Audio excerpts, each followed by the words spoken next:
Republican Congressman from Colorado, Ken Buck. Congressman, thank you very much for joining us. I know you've had a busy day. What do you predict happens next? Well, I guess I don't have a great prediction for you. I think there's several possibilities. One is that there are some Republicans who join the Democrats on a discharge petition for a clean CR. And you'd get over 218, it would be brought to the floor. Some Republicans would vote for it with the Democrats. McCarthy is saved in a sense because he didn't bring the bill to the floor, but the bill still got brought to the floor. A discharge petition is just a mechanism by which the minority party can force something to the floor if they have some of the majority party's support. The other option is to put something on the floor and make it as close to a clean CR as possible and get some Democrat support.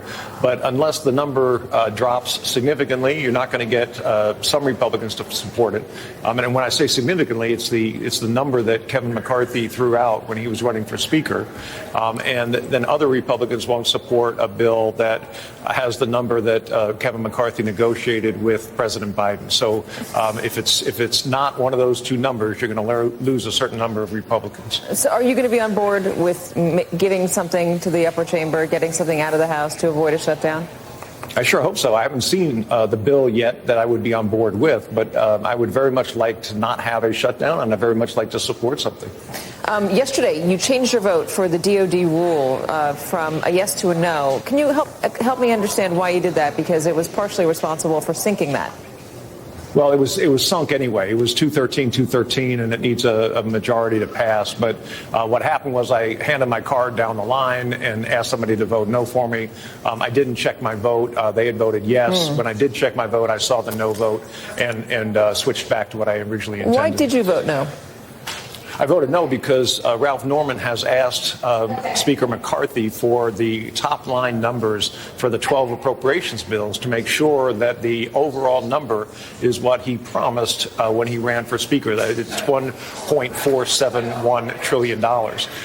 And we have not gotten that number yet, and Ralph Norman felt it was important enough to make sure that we got that number before we continue to vote on all these other bills. From the outside looking in, and from the reporting that we've highlighted on this show, it looks like a mess in the House GOP conference right now. And I just want to play what one of your colleagues, Congressman Mike Lawler of New York, Republican, said about what's happening right now. Let's listen.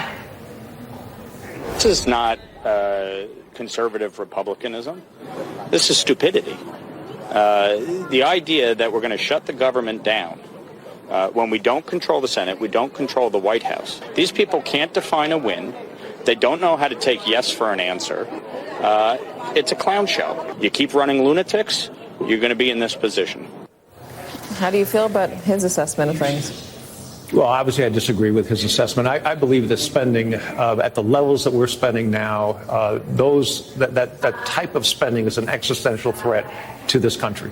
And if we don't deal with that, I'm not saying we cut one area or another. We just have to make sure we have a cap on spending. And if we don't have a cap on spending, the government will keep spending out of control. We have $2 trillion of debt this fiscal year, which is an all-time high in debt, and will exceed $36 trillion by the time the next presidential election comes around. We can't do that as a country. So we've got to at least have a discussion about how do we deal with this in the long term. How do you feel about this process, this King of the Hill process, to get something to the Senate?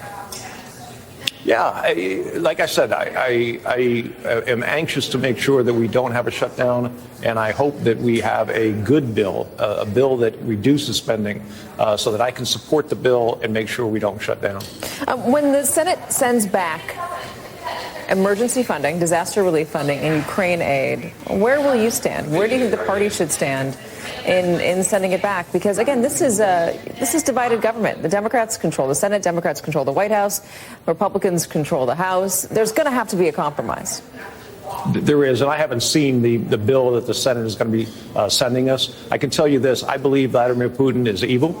I believe he illegally crossed that border and illegally invaded another country. I believe the people in that country are fighting well, and we should give them every opportunity to win that war. There's only two outcomes in a war. You either win or you lose. And if Ukraine loses, we're looking at NATO being threatened and then U.S. boots on the ground. That's not something that I want. Does Kevin McCarthy survive survive, and if he needs to survive by courting some Democratic votes, how will you feel about him as the leader of the Republican Party in the House? Well, if a motion to vacate is brought, it'll be brought because the number for the continuing resolution is too high. If he then gets Democrat support, it's going to come with a price tag.